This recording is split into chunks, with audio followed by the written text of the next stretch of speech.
Halo Sobat Entrepreneur, selamat datang kembali di channel YouTube saya. Pada kesempatan kali ini saya akan membahas beberapa saham yang mungkin bisa menjadi referensi bagi teman-teman dan juga bisa menjadi informasi bagi teman-teman untuk ditradingkan dalam waktu 1 minggu ke depan. Baik teman-teman, kita akan langsung saja ke trading view kita dan pertama-tama kita akan langsung membahas indeks IHSG kita teman-teman.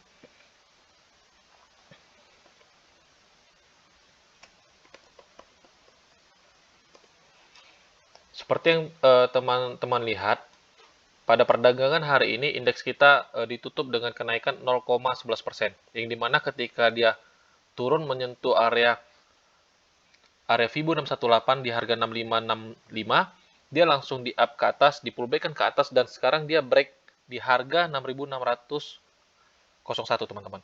Dan sekarang ini menjadi suatu tendensi yang sangat baik untuk kita trading dalam 1 minggu ke depan. Jadi kita berharap indeks kita pada Senin nanti dia membentuk candle yang impulsif seperti ini, yang dimana itu menjadi swing bagi dia, yang dimana dia membentuk higher low-nya teman-teman. Ini adalah membentuk higher low. Jadi berharap kita Senin nanti terjadinya candle impulsif sehingga kita menjadi lebih aman untuk trading nanti teman-teman. Oke teman-teman, ini untuk indeks kita.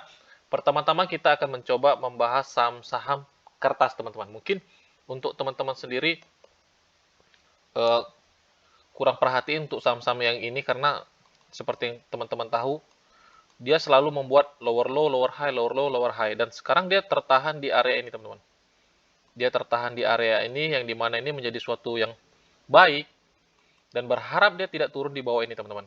Nah, apa yang harus kita lakukan di saham INKP ini teman-teman? Ketika teman-teman ingin mencoba trading di saham INKP ini, teman-teman sudah bisa melakukan buy, tapi dengan status spekulasi teman-teman. Untuk lebih confirmnya itu dia lebih baik kita menunggu dia break dari area ini teman-teman. Dia tunggu break dari area ini. Saya adjust dulu. Tunggu dia break dari area ini. Teman-teman bisa melakukan konfirmasi buy. Mau konfirmasi breakout, buy on breakout atau tunggu dia pullback dulu. Tunggu dia pullback dulu, sebentar ya. Tunggu dia pullback dulu, baru teman-teman bisa ikut up. Gitu. Jadi untuk INKP ini teman-teman bisa jadikan watchlist ke depannya. Lihat apakah dia akan breakout dari area resistennya ini atau malah dia akan dipantulkan kembali ke bawah. Teman-teman harus perhatikan dulu. Jadi jangan sembarang coba untuk masuk teman-teman. Kalau teman-teman mau masuk sekarang bisa aja, tapi jatuhnya tuh sih lebih ke spekulasi. Yang penting ketika harga jebol di bawah 7575, teman-teman jangan sungkan untuk melakukan namanya pembatasan resiko di saham ini. Oke, tetapi untuk saham TKIM dia sedikit berbeda dari saham INKP, teman-teman. Nah, teman-teman dapat lihat di sini. Teman-teman dapat lihat di sini. Nah, teman-teman dapat lihat, ini adalah area demand zone dia, teman-teman. Ini adalah area demand zone dia, yang dimana di sini pertama dia sudah sering di retest. Ini di retest pertama, dia masuk, break, retest kedua, dan dia di breakout dengan candle yang impulsif, teman-teman. Ini adalah candle yang sangat impulsif, ini dimana dia membreakout area ini. Dan sekarang dia mulai memasuki area ini lagi, teman-teman. Nah, untuk INKP sendiri, teman-teman bisa coba ambil buy di sini juga sudah bisa, atau tunggu dia masuk ke sini juga tetap bisa. Yang penting ketika dia di bawah demand zone-nya ini sekitar, kita kasih range dulu, 3% kurang lebih di harga 6975, teman-teman wajib melakukan namanya pembatasan risiko.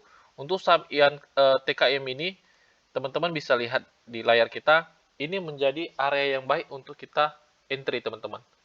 Jadi misalnya teman-teman pun sangkut nih, misalnya di harga atas, teman-teman belum bawa barangnya, bingung area average-nya di mana-mana, ini adalah area average yang baik untuk teman-teman lakukan buyback. Baru di sini ketika misalnya dia tetap turun teman-teman, ini adalah area yang baik, dan ini adalah area yang baik untuk teman-teman buyback. Tapi sih kecil kemungkinannya teman-teman untuk dia bisa break dari area ini. Kalau seandainya dia break, besar kemungkinan dia ke 6.700. Jadi yang penting teman-teman ketika trading itu teman-teman punya plan. Plan yang harus teman-teman jalankan. Jadi untuk saham TKIM sendiri, teman-teman sudah lihat juga di layar ini, dia sedang berada di area demand zone dia. Oke, selanjutnya ada saham Tebik teman-teman, TBIG. Nah, untuk tebik sendiri, teman-teman dapat lihat di sini dia sudah break dan sekarang dia impulsif ke atas. Dia membuat higher high dan higher low. Sekarang apakah kita bisa untuk masuk di saham ini? Untuk ini sendiri sih saya sarankan untuk wait and see dulu teman-teman. Tapi teman-teman bisa jadikan watchlist.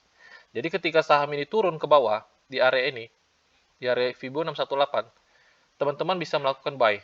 Jadi teman-teman harus perhatikan dulu dia turun ke bawah, tunggu dulu dia ke demand zone-nya, baru teman-teman bisa ikut ambil buy.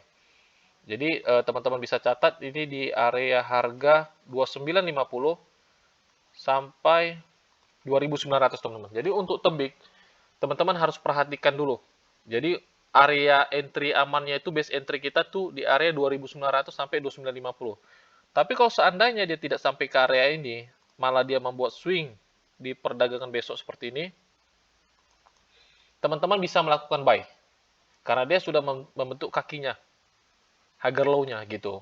Jadi ada dua plan untuk saham-saham yang seperti ini. Teman-teman bisa follow the trend-nya yang dimana teman-teman harus wait and see dulu. Lihat apa yang terjadi pada saham ini. Apakah dia akan turun ke area Fibo 618 atau dia akan membuat swing. Kalau seandainya dia tidak sempat turun ke bawah, dia membuat swing seperti ini, teman-teman bisa ambil posisi buy untuk follow the trend-nya teman-teman. Yang penting ketika teman-teman sudah entry di posisi satu saham, teman-teman harus jaga-jaga dengan pembatasan resiko. Nah, jadi untuk pembatasan resiko saya di setiap video tidak bosan-bosannya terus ingatkan teman-teman, karena itu adalah suatu kelemahan seorang trader dan bagi saya juga teman-teman. Baik, selanjutnya ada saham BBYB teman-teman. Untuk saham BBYB, di video sebelumnya saya sudah bahas dia sedang membentuk namanya base area. Nah, di sini semalam di video sebelumnya saya sudah katakan ketika teman-teman mau spekulasi di saham ini teman-teman bisa lakukan karena ini dia berada di low base dia teman-teman. Yang penting ketika dia keluar dari area base dia, teman-teman bisa buang barangnya dulu. Nah, sekarang pada perdagangan hari ini dia ditutup dengan kenaikan 3,85% teman-teman. Tetapi teman-teman harus perhatikan area 2.700 ini. 2760 atau 2750 teman-teman. Ini adalah area resisten yang harus dia tembus untuk dia lanjut ke harga 3260 teman-teman. Jadi kalau seandainya perdagangan besok dia break di hari Senin di 3260, teman-teman bisa ambil buy on breakout. Atau ketika dia break seperti ini, teman-teman takut, misalnya teman-teman takut nih dia terlalu tinggi, risk to reward-nya kurang oke.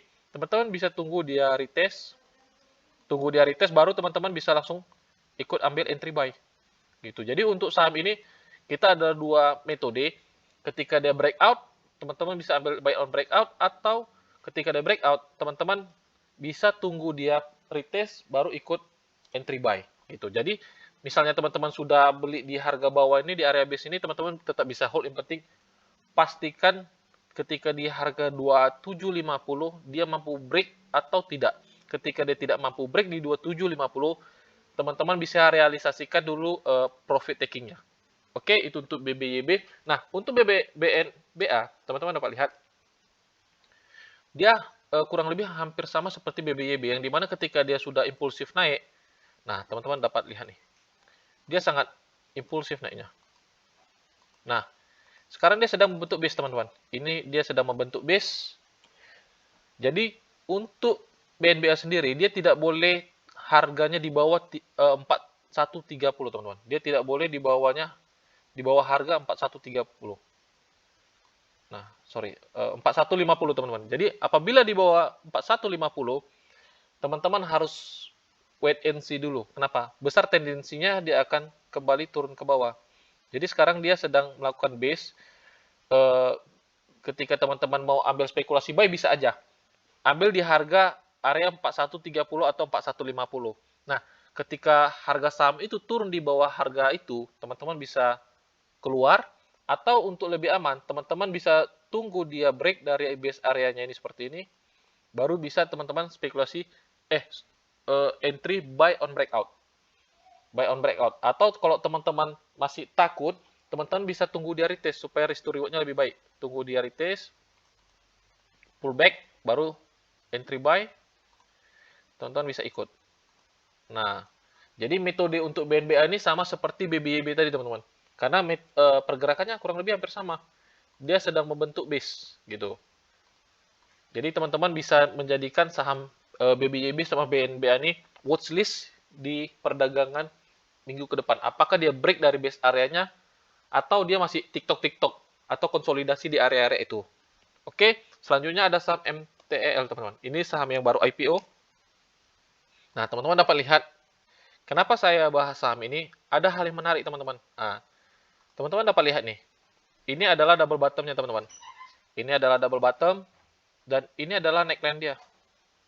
Jadi, teman-teman bisa perhatikan ketika saham ini break dari 795, ketika break dari 795, teman-teman bisa ambil buy on breakout. Nah, jadi double bottomnya jadi gitu. Jadi ketika dia breakout seperti ini, teman-teman bisa taruh entry buy di sini. Stop lossnya cukup di bawah candle yang membreak double bottomnya nih teman-teman. Gitu. Jadi risk to rewardnya jadi lebih baik. Teman-teman bisa taruh TP-nya, kita tarik coba di sini. Bentar ya. Kita coba tarik di sini. Nah ini untuk TP satunya. TP satunya di harga 825 teman-teman. Sebentar. TP 2-nya bisa di sini. Di kurang lebih 865. Jadi untuk MTL ini teman-teman bisa jadikan watchlist. Jadi perhatikan apakah dia akan break dari neckline-nya nih atau tidak. Yang penting teman-teman jangan coba-coba ambil entry dulu. Kenapa? Takutnya ketika dia sentuh neckline-nya ini, dia dikembalikan ke bawah teman-teman. Jadi supaya double bottom-nya jadi, kita tunggu dulu dia break dari area neckline-nya nih. Oke teman-teman, untuk MTL itu, baru selanjutnya ada saham IELS teman-teman. Nah, ini saham yang sedang ramai diperdagangkan pada waktu kemarin. Dan teman-teman lihat, memang ini adalah saham yang volatility yang dimana bentuk candlenya sangat kurang baik untuk dilihat. Tetapi structure marketnya itu sangat bagus teman-teman. Teman-teman dapat lihat structure marketnya. Dia selalu membuat high, low, higher low, higher high. Dan kemungkinan dia akan membuat higher low baru teman-teman. Nah ini secara structure market, dia sangat bagus. Jadi ketika teman-teman mau masuk di saham ini atau ketika teman-teman ada sangkut di harga 400-an, teman-teman bisa perhatikan area ini. Nah, ini adalah area yang baik ketika teman-teman mau coba averaging atau buyback saham ini. Nah, dia tepat di area Fibo 618. Jadi, untuk IELS, teman-teman bisa jadikan watchlist. Jadi, ketika teman-teman punya sahamnya di harga atas, teman-teman bisa tunggu dia menyentuh harga 276 sampai 260 teman-teman. Tunggu dia masuk ke base areanya ini, masuk ke sini, dan teman-teman bisa buyback atau entry barangnya yang belum punya dan ikut structure-nya, ikut follow the trend-nya teman-teman. Karena secara trend dia up teman-teman, dia bullish, dia selalu buat high low, higher high, higher low, higher high, higher low. Dan ini kemungkinan besar dia akan membuat higher low baru, gitu teman-teman. Oke, itu untuk IELS. Selanjutnya ada saham waskita, teman-teman.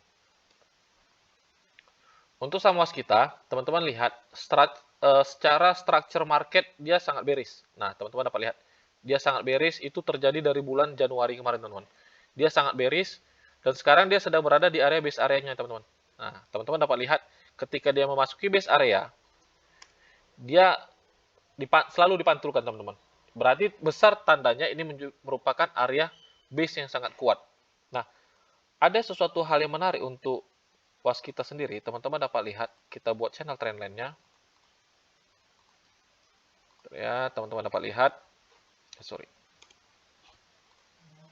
Nah, nih. Bentar ya, kita adjust dulu.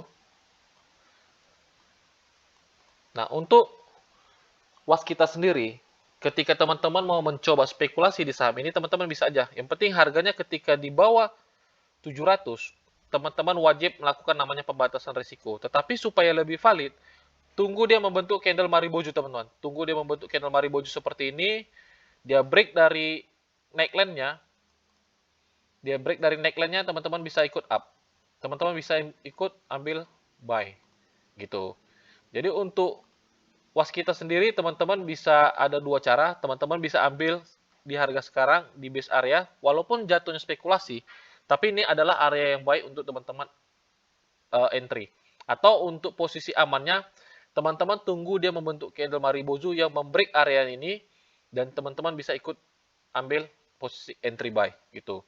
Jadi ini untuk saham was kita teman-teman. Jadi teman-teman harus perhatikan dulu sahamnya, teman-teman bisa mengambil keputusan spekulasi di area ini atau menunggu dia break area trendline-nya. Yang penting ketika teman-teman entry atau ketika teman-teman masuk di satu saham, teman-teman harus tahu dulu risikonya dan teman-teman harus tahu dulu reward yang teman-teman dapatkan di saham itu berapa. Jadi yang paling penting itu risk to reward dan menunggu momentum yang tepat untuk masuk teman-teman. Oke teman-teman, sampai di sini dulu videonya. Jika teman-teman ada saham-saham yang ingin saya bantu coba analisa secara teknikal, teman-teman bisa komen di bawah, nanti saya akan coba bantu buatkan.